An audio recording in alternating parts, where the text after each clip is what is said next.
Euzu billahi mineşşeytanirracim. Bismillahirrahmanirrahim. Elhamdülillah ve salatu ve selamu ala Resulillah. Değerli arkadaşlar, Celaluddin Es-Suyuti'nin El-İtkan fi Ulumul Kur'an adlı eserinden 49. dersimizi yapmak üzere birlikteyiz. Takip ettiğimiz kitap Tahkiku Merkez-i Dirasat-ı Kur'aniye yayını, bu müessese tarafından yapılan neşir, çok güzel bir baskı, bol dipnotlu, katkısı çok bulunan bu baskı, esere çok katkısı, güzel katkısı bulunan bir baskı. Değerli dostlar, sizden önemli ricam, eğer bu ve benzeri derslerimizi beğeniyorsanız, faydalı görüyorsanız, siz bizim YouTube kanalımıza ciddi manevi destek olunuz.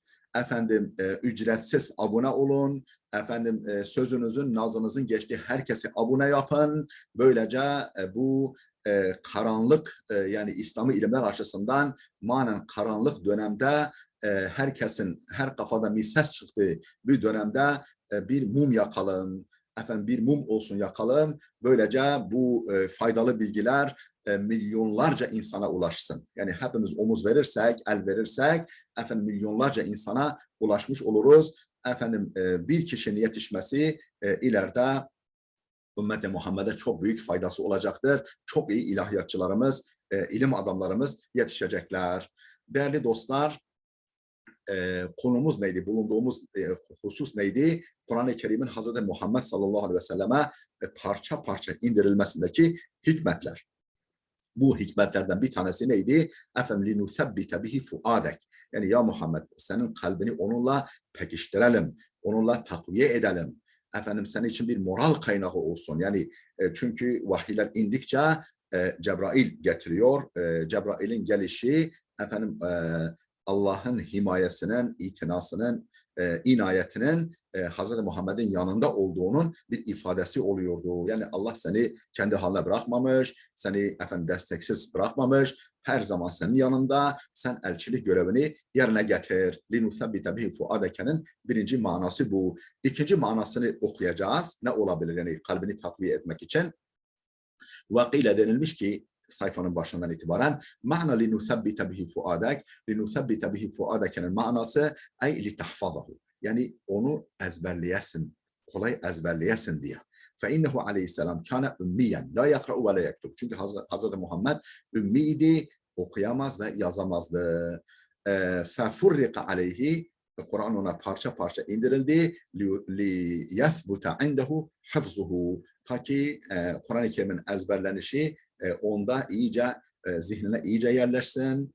Kur'an-ı Kerim'i ezberledikten sonra onun zihnine iyice yerleşsin. Kökleşsin.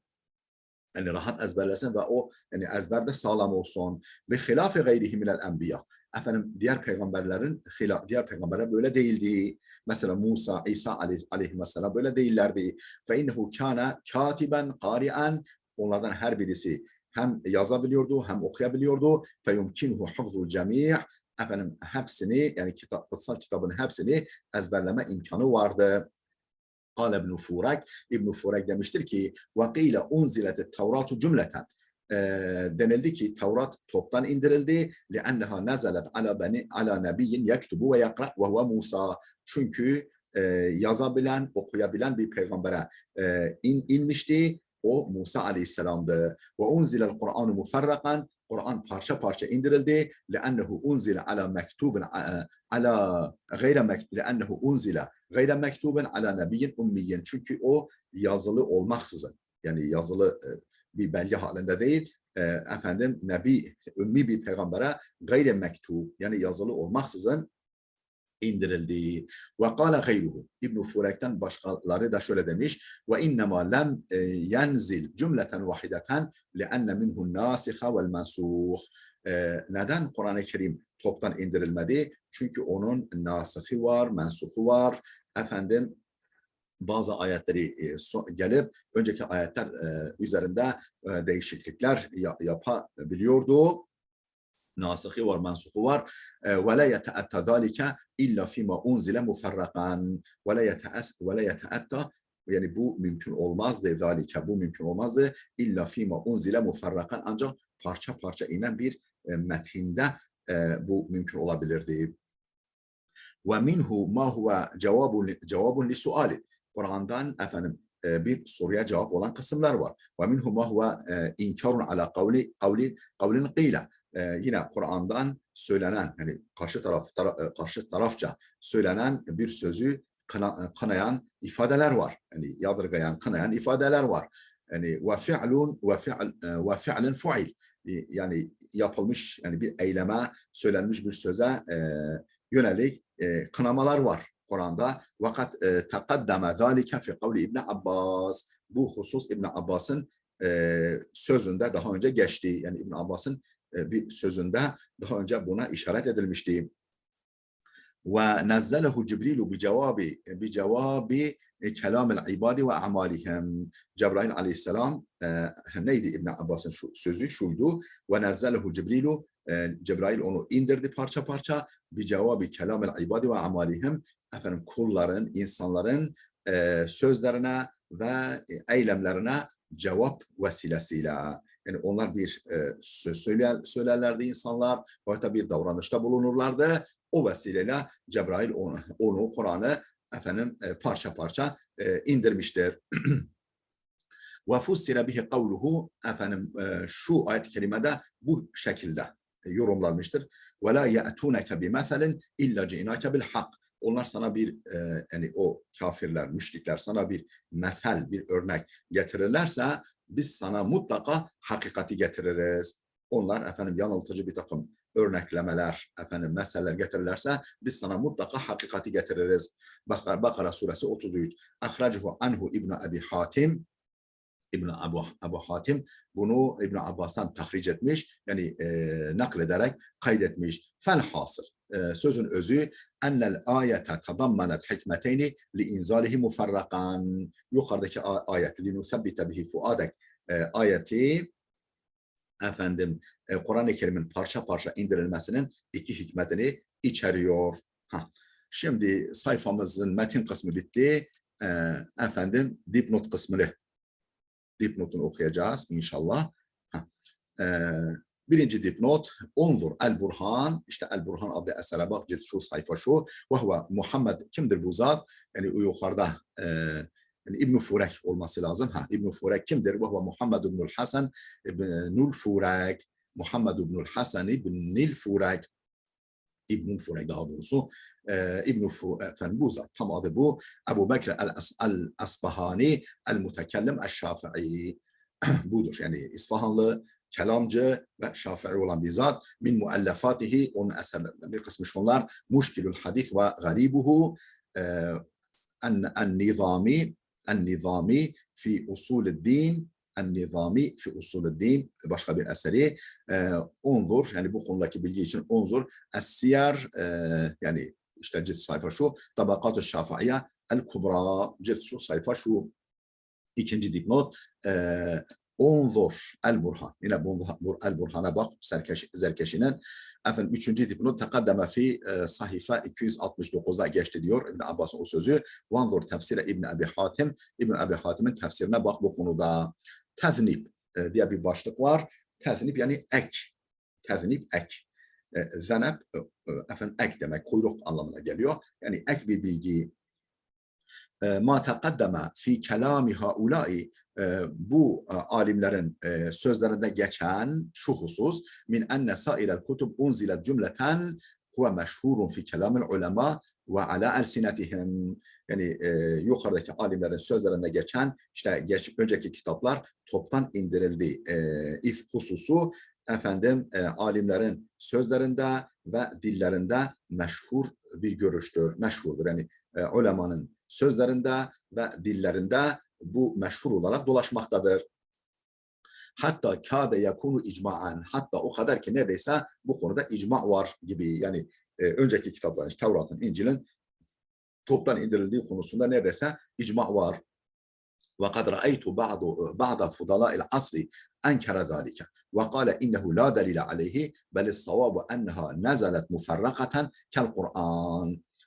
Ve kad ra'aytu, ama Suyuti diyor ki ben gördüm ba'da fudala el asr, efendim çağımın bazı böyle faziletli, yani büyük alimleri enkere zalika, efendim bunu kabul etmediğini gördüm. Yani asrımın bazı faziletli, yani büyük alimlerinin bunu kabul etmediklerini gördüm. Yani Tevrat ve İncil'in toptan indirildiğini kabul etmediğini gördüm. Ve kâle, dedi ki bunlar, bu faziletli zatlardan birisi, innehu la delile aleyhi, efendim bunun delili yok. Bel savabu enneha nezelet muferrakaten kel Kur'an, bilakis doğru olan onların da tıpkı Kur'an gibi parça parça indirildiği. Ve aqulu, derim ki as-savabu el-evvel. Doğru olan birincisidir. Yani onların parça parça indirildiğidir.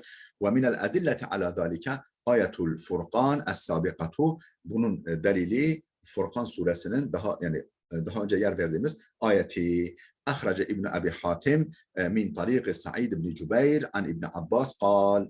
İbn Abi Hatim Sa'id bin Cübeyr tariqıyla efendim İbn Abbas'tan şöyle naklederek kaydetmiş İbn Abi Hatim. قال İbn Abbas demiştir ki قالت اليهود ya Ebel Kasım لولا أنزل هذا القرآن جملة واحدة. Yahudiler dediler ki ya Ebel Kasım, Hazreti Muhammed'i kastederek, efendim Kur'an efendim toptan, yani tek defada indirilmeli değil miydi? Kema unziletet Tevratu ala Musa, tıpkı Musa'ya Tevrat'ın indirilmesi gibi, fenezelet, onun üzerine bu ayet-i kerime indi. Ve ahracehu, yine efendim İbn Abi Hatim, efendim yine İbn Abi Hatim naklederek kaydetmiş ve min veşin ahara, başka bir kanaldan, anhu, yine İbn Abbas'tan bir lafzı, şu lafızda, yani İbn Abbas'tan başka bir kanalla, başka bir senetle naklederek kaydetmiş İbn Abi Hatim. Kale İbn Abbas demiş ki el müşrikun, yani müşrikler dediler, yani Yahudi. Kaletil müşrikun, قال المشركون, yani قالت اليهود değil de قالت المشركون. Ve ahraca nahvehu an Katadete es-Suddiyu, efendim Katade ve Suddi, aynısını Katade ve Suddi'den de naklederek kaydetmiş İbn Abi Hatim. Efendim dipnotlara geldik, bu sayfamızın dipnotlarına. Birinci dipnot, efendim bir alim hakkında bilgi veriyor. Ve Burhanuddin el-Biqai fi tefsirihi, efendim tefsirinde Burhanuddin el-Biqai bunu söylemiş. Onzur Nazm-ı Durar, eseri Nazm-ı Durar fi tenasübül ayı ve suvar. İki nolu dipnot fi tefsirihi, 8. cilt, işte şu sayılı sayfa, Suratul Furqan, efendim isnaduhu daifun, bu rivayetin senedi zayıftır. Fihi Hakim ibn Cübeyr el-Esedi, senedinde Hakim bin Cübeyr el-Esedi var. O daifun, rumiyun rumiye bit-teşeyyü, efendim zayıftır. Yani efendim Şii olduğu efendim ileri sürülmüş, Şii olduğu ileri sürülmüş. Kema fit takrib, takribde geçtiği gibi, El-Takrib adlı eserde. Vel mizan lil-Zehabi, Zehabi'nin El-Mizan'da geçtiği gibi. Lakin ravahul hakimu fil mustedrek, fakat aynı sözü El-Hakim Mustedrek'inde rivayet etmiş. Efendim bakın tefsir Suratul Kadir min veçin ahara, efendim başka bir kanaldan, efendim tefsir bölümü ve Kadir suresi başlık altında. Ve sahahahu ala şartı şeyhayn, ve bu rivayetin şeyhaynin, yani Buhari ve Müslim'in şartlarına uygun bir biçimde sahih olduğunu söylemiştir. Ve vafakahu Zehabi, Ez-Zehabi de bunu onaylamış. Üçüncü dipnot, İbn Abi Hatim fi tefsiri, yani İbn Abi Hatim tefsirinde bunu kaydetmiş. Ve ricaluhu beyne fikatin ve saduk, efendim adamları, yani senet zincirinde yer alan adamlar, kişiler, efendim kimisi sika, kimisi saduktur. Yani sika güvenilir, saduk da çok sadık, çok dürüst insanlar.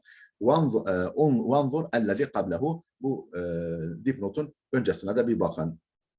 4 nolu dipnot, el masdaru sabık nefsuhu, aynı, yani adı geçen eser, bizzat o eser, efendim şu rakamlı dipnot, vanzur, yani daha doğrusu sayfa, vanzur el-ahadîth es-sabıka, önceki hadislere de bakın diyor.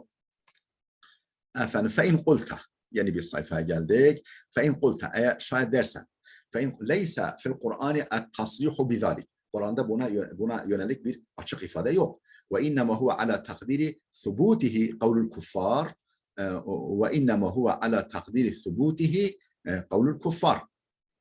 قلت سكوته تعالى عن الرد عليهم في ذلك وعدوله إلى بيان حكمته دليل على صحته وإنما هو على تقدير ثبوته وإن يعني efendim وإنما هو على تقدير ثبوته قول الكفار yani Cenab-ı Hak kafirlerin bu konudaki sözünü nakletmektedir. Kafirler diyorlar ki efendim Kur'an parça parça indirilmeli değil miydi? Ve innemehu ala takdiri subutihi kavlul kufar. Yani kafirlerin sözlerine binaen, iddialarına binaen Kur'an açıklama yapmaktadır. Yani ona diyorlar ki Kur'an parça parça indirilmeli değil miydi? Efendim tıpkı yani ne demek istiyorlardı? Tıpkı önceki kitaplarda olduğu gibi. Yani onları örnek göstererek öyle diyorlardı. Allah da o yaklaşımlarını esas alarak onlara cevap verdi. Kultu derim ki sukutuhu ta'ala ala raddi aleyhim fi zalika. Allah Teala'nın bu konuda onlara cevap vermemesi, cevap konusunda sukut etmesi ve uduluhu ila beyan hikmetihi ve bilakis Kur'an-ı Kerim'in parça parça indirilmesinin hikmetini beyana başlaması, yani beyan etmesi delilun ala sahhatihi, bu görüşün doğru olduğuna delildir. Ben demek istediği şu, Cenab-ı Hak şöyle demedi. Ya siz efendim Kur'an'dan önceki kitapların parça parça indirildiğini ima ediyorsunuz ama öyle bir şey yok. Efendim onlar da böyle inmişti demedi. Yani onların o referans aldıkları, efendim dayanak aldıkları hususu Kur'an-ı Kerim sanki onaylamış gibi, onaylıyor gibi. Yani tamam onlar öyle indi ama Kur'an-ı Kerim'in bu şekilde indirilmesinin hikmeti şudur diye buyurduğu. Yani onlara raddiyede bulunacağına efendim ne yaptı? İla beyanı hikmeti. Kur'an-ı Kerim'in parça parça indirilmesinin hikmetine geçti ve bu delilu ala sahhatihi, bu görüşün sıhhatine delildir. Yani onların parça parça indirildiğine delildir. وَلَوْ كَانَتِ الْكِتَابُ كُلُّهُ نَزَلَتْ مُفَرَّقَةً وَلَوْ كَانَتِ الْكُتُبُ كلها نزلت مفرقة لكان يكفي في الرد عليهم en يقول, şayet bütün önceki semavi kitaplar parça parça indirilmiş olsaydı onlara cevap konusunda şöyle demesi, Kur'an'ın şöyle demesi yeterli olurdu. İnne zalike sunnetullahi fil kutubillati enzelaha ala rusulis sabikati. Efendim bu önceki peygamberlere indirmiş olduğu kitaplar konusunda Allah'ın adeti budur. Siz efendim yanlış biliyorsunuz, doğru söylemiyorsunuz. Efendim önceki peygamberlere indirilen kitaplar konusunda Allah'ın sünneti, adeti budur. Yani bu şekilde parça parça indirilmektir. Kema acabe be misli zalike kavlehum, tıpkı buna benzer bir şekilde onların şu sözüne, müşrik kafirlerin şu sözüne cevap verdiği gibi ve kalu ma hazar rasulu ma li hazar rasuli ya'kulu ta'ama ve yemşi fil aswaq. Bu peygambere ne oluyor ki yemek yiyor ve çarşılarda, pazarlarda dolaşıyor. Fekale, Allah onlara şöyle cevap verdi. وَمَا أَرْسَلْنَا قَبْلَكَ مِنَ الْمُرْسَلِينَ. Senden önce hiçbir peygamber, yani peygamberlerden hiçbirini göndermedik. İlla innehum ve yekulûne ta'ama ve yemşûne fil aswaq. Onlar mutlaka yemek yiyorlardı ve çarşılarda, pazarlarda dolaşıyorlardı. Yani insanlardan birer insandılar. Ve kavlehum, onların şu sözüne de cevap veriyor. Ece'alallahu beşeran rasûla. Allah bir beşeri mi elçi yaptı? Allah bir beşeri mi, bir insanı mı elçi yaptı? Fekale, Allah şöyle buyurdu. وَمَا أَرْسَلْنَا قَبْلَكَ إِلَّا رِجَالًا نُوحِ إِلَيْهِمْ. Senden önce ancak vahyettiğimiz bir takım kişileri gönderdik. Yani yine insanlardan bazı kişileri gönderdik. وَقَوْلَهُمْ, yine onların, müşriklerin şu sözüne cevap veriyor Kur'an. كَيْفَ يَكُونُ رَسُولًا وَلَا هُمْ لَهُ وَلَا هَمَّ لَهُ إِلَّا النِّسَاء. Keyfe yekunu rasulen, nasıl elçi olabilir ki bu Muhammed Aleyhisselam? Ve la hemme lehu illen nisa, tek düşüncesi kadınlar. Yani haşa, Hazreti Peygamber'in birden fazla, yani işte çok sayıda evliliğine evliliğini referans göstererek şöyle diyorlar. Yani kafası, yani işi gücü kadınlarla. Fakala, Allah şöyle buyurdu. وَلَقَدْ أَرْسَلْنَا رُسُلًا مِنْ قَبْلِكَ وَجَعَلْنَا لَهُمْ أَزْوَاجًا وَذُرِّيَّةً. Efendim senden önce de bir takım peygamberler gönderdik. Onların da eşleri ve çocukları vardı. İlâ gayri zâlike ve daha buna benzer buna benzer Kur'an'i cevaplarda olduğu gibi ve minel edilleti ala zâlike bunun delillerindendir. Yani Kur'an yani önceki kitapların parça parça doğrusu toptan indirildiğinin delillerindendir. Aynı şekilde kavluhu Teala fi inzâlit Tevrati ala Musa yevme sa'kati o yani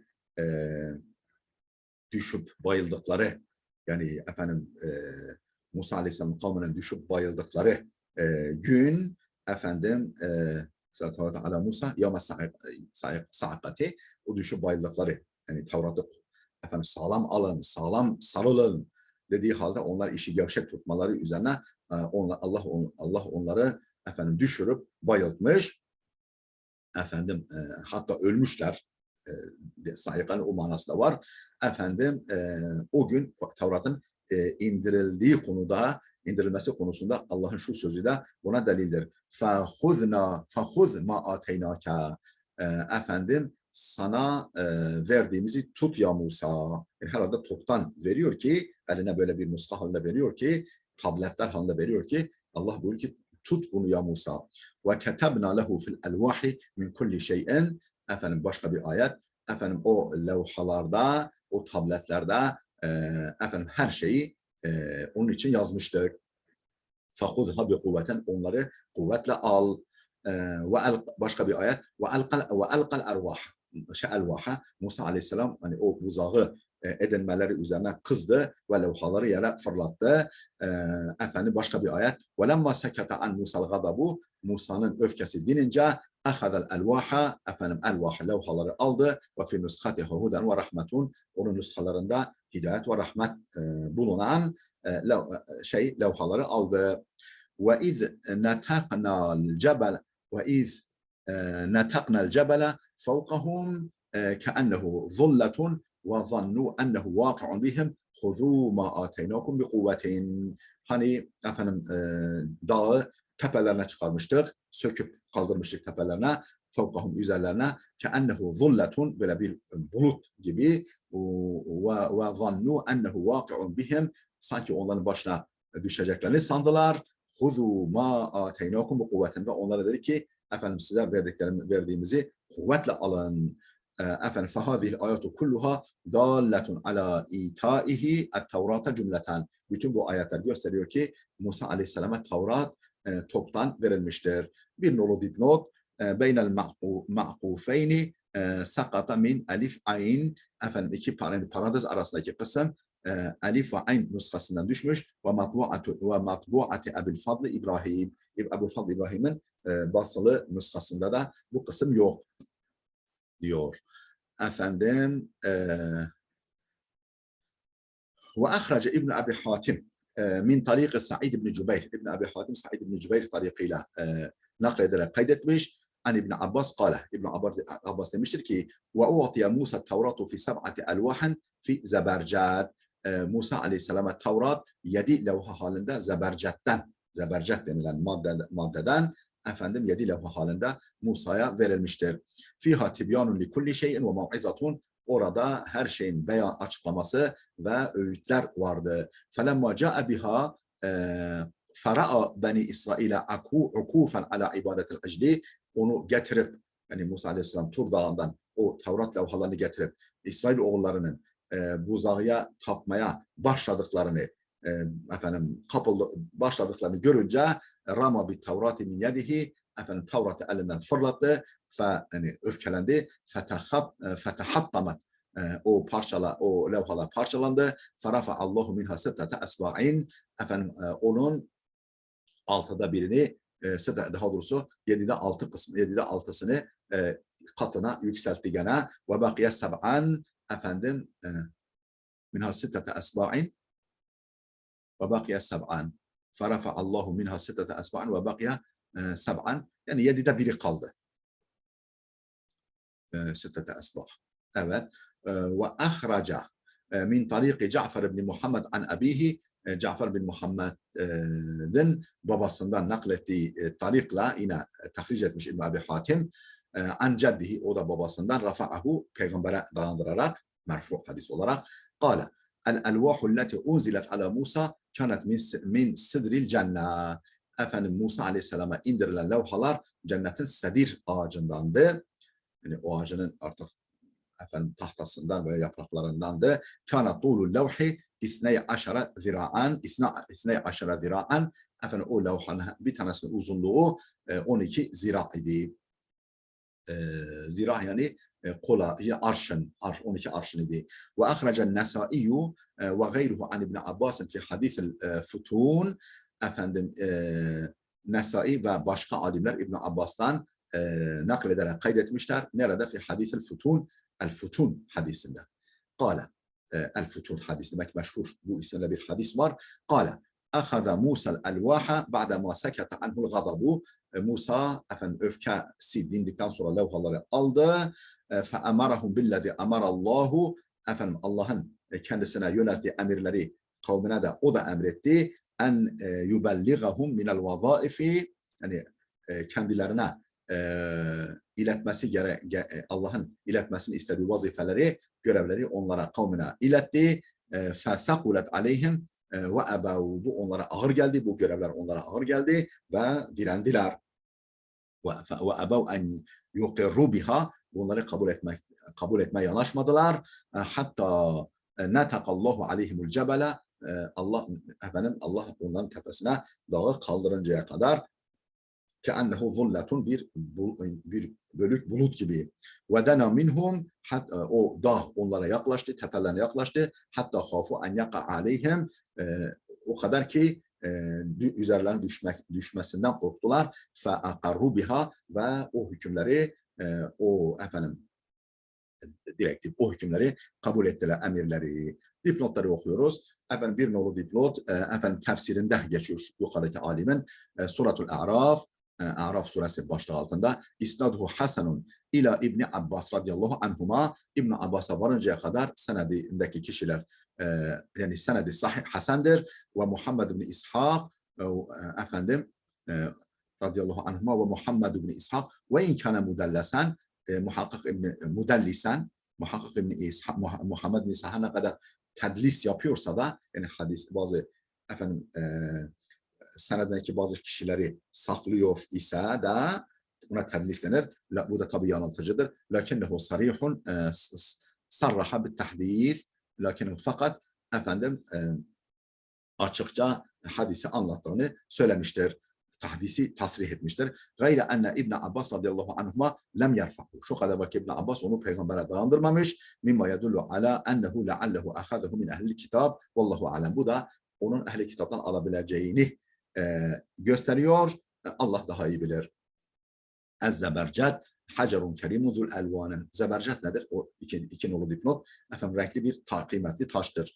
3 nolu dipnot. Ey İbn Abi Hatim fil masdar sabık. Yani İbn Abi Hatim adı geçen kaynak, hani az önceki geçen kaynakta ricaluhu beyne thikatin ve saduk, adamları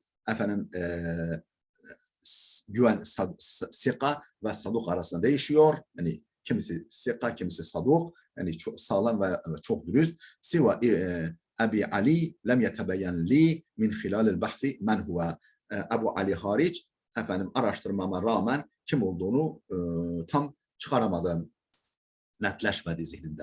4 nolu dipnot fi tefsirihi, tefsirinde, bu alimin tefsirinde geçiyor. Daha suresi ayet 40. Tahta unvani hadisil futun, hadisül futun başlığı altında min tariqi Yazid İbni Harun bihi mutavvelan. Bu senetle uzun bir şekilde o hadisi aktarırken mutavvelen. Ve keza Ebu Ali fi mustedihi, Ebu Ali de Musted adlı eserinde bu şekilde kaydetmiş. Yeni sayfaya geçtik. Ve ahraca İbn Abi Hatim, Abi Hatim tahric etmiş an Sabit ibn Haccac kâle. Sabit ibn Haccac'tan demiştir ki ve ca'ethumut Tevratu cümleten vahideten fekebura aleyhim. Tevrat onlara toptan geldi. Bu onlara ağır geldi. Fe'ebev en ya'huzu, almaya yanaşmadılar. Hatta zallalallahu aleyhimul cebela. Allah onların tepesine dağı kaldırıncaya kadar. Yani Allah onunla tepesi dağı kaldırıncaya kadar yanaşmadılar. فَأَخَذُوهُ عَنْدَ ذَٰلِكَ O anda onu aldılar. فَهَذِهِ آثَارٌ صَحِيحَةٌ صَرِيحَةٌ فِي اِنْزَالِ التَّوْرَاتِ cümleten. Bunlar Tevrat'ın toptan indirildiği konusunda sahih ve açık efendim e, rivayetlerdir, delillerdir. Ve yu'khadu minel eseri el ahiri minha bu rivayetlerden sonuncusundan şu da anlaşılır. Hikmetun uhra başka bir hikmet de anlaşılır. Li inzalil Kur'an-ı mufarrakan Kur'an-ı Kerim'in parça parça indirilmesine ilişkin bir başka hikmet anlaşılıyor. Fe innehu ad'a ila kabulihi iza nazala ala tedric parça parça inmesi durumunda yani indiği için Kur'an kabul edilmeye daha çok insanları sevk edici, daha çok sevk edici, daha çok motive edici ila kabulihi, Kur'an-ı Kerim hükümlerini kabule, İza nazala ala tedric parça parça indirildi takdirde.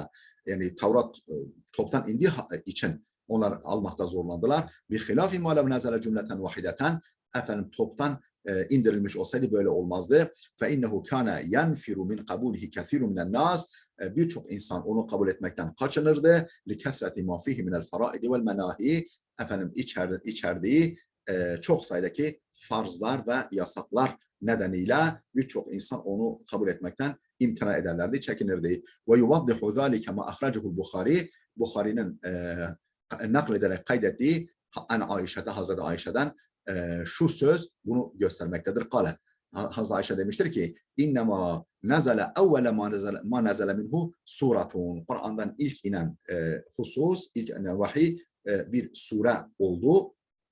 Neye ilişkin bir sure? Bu rivayeti bitirelim sonra bir notları okuruz. Minhu el mufassal. Yani onlardan yani kısa sureler, mufassal kısa sureler. Fiha zikru cenneti ve nar. Ne ihtiva eden cennet ve cehennemden bahseden bir sure. Hatta iza saben nasu ilel İslam insanlar İslam'a böyle akın akın girince nezelel halal vel haram halal ve harama ilişkin vahiyler geldi. Ve lem nezele evvele şeyin la teşrabul hamra eğer işin başında hemen en başta içki içmeyin inseydi la qulu la nada'ul hamra abadan biz içkiyi asla bırakmayız. Ve lev nezele la teznu zina yapmayın deseydi işin başında la qalu derlerdi la nada'u zina abadan zina etmeyi bırakmayız asla derlerdi. Thumma ra'aytu hadhihi'l hikmete musarrahan biha fi'n nasikh ve'l mansukh li Mekkiyen. Sonra bu hikmetin Mekki bin Ebi Talib'in En-Nasikh ve Mansukh adlı eserinde açıkça dile getirildiğini gördüm diyor Suyuti. Dipnotu okuyalım. Ve İbn-i Cerir At-Tabari önceki dipnotun devamı arkadaşlar. Ve Tahavi min Muşkil-i Athar Tahavi de Muşkil-i Athar adlı eserinde bir rakmi şu rakamla selasatuhu min tariqi Yazid üçü de Yazid bin Harun tarikiyle bihi bu senetle almışlar. Ve ricaluhu thikatun bu rivayetin adamları, senedindeki adamlar güvenilirdir. Ve kâlel Heysemiyyü fil mecmah Heysemi el-Mecma'u Zavaid'de şöyle demiş. Ravahu Ebu Ya'la ve ricaluhu ricalu sahih. Ebu Ya'la nakletmiş. Adamları da sahihen adamlarıdır. Yani sahih kitapların ravileri. Gayre Asbah ibn Yazid vel Qasim ibn Abi Eyyub ve huma thikatani. Yazid bin Qasim, Asbah bin Yazid vel Qasim bin Abi Eyyub bunlar da sikadırlar.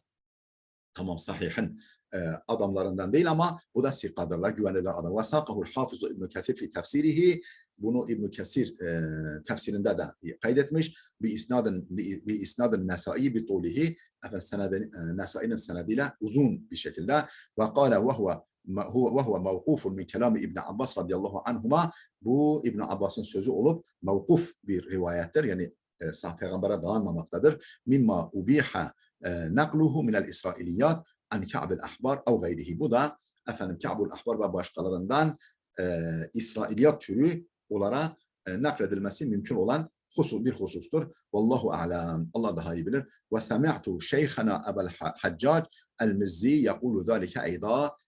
Üstadımız Ebu Haccac el-Mizzi'nin de bunu söylediğini ben duydum diyor Suyuti. Ve zekere eyda el-Hafız İbn Kesir fi suretel A'raf efendim tarafahu'llezî zekerehul musannif, musannifin kaydettiği parçası, kesiti ki ravahu Nesai bitulihi, efendim nedir o kesit? Nesai uzunca bütün uzunluğuyla rivayeti kaydetmiş kaydını.